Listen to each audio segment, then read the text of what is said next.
Оливер Спасовски останува да ја води претеничката група на СДСМ во парламентот. Оставката која поднел помеѓу двата изборни круга и поднесената резолуција за црвени линии не е прифатена и тој останува координатор, потврди партискиот лидер Филипче.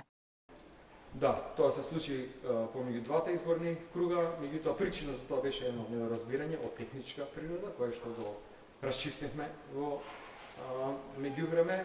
Ја разбирам неговата реакција во однос на тоа прашање, поради тоа што тоа доведе до една така непријатна ситуација, меѓутоа која што ниту беше намерна, ниту тенденциозна.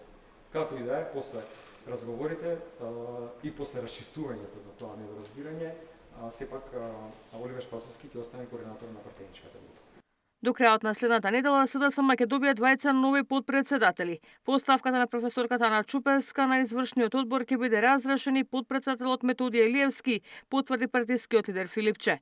Едно од новите имења ќе биде докторот Александар Трајановски, кој беше кандидат и за градоначалник на аеродром, а за другото име консултациите се уште траеле. Кадровски смени веќе има и во владеачката ВМРО-ДПМН. Председателот Мицкоски досега разреши двајца председатели на општински организации, а измени се најавуваат и по партискиот конгрес на 6 декември. Ќе биде настан кој што ќе ги оцрта патеките по кои што ќе се движи партијата и нејзините политики. Декември ќе биде одлучувачки во редовите на албанските партии. Вреди го крои планот како да ги подели министерските позиции во владината реконструкција, но се ќе биде познато по конгресот на ВМРО-ДПМН.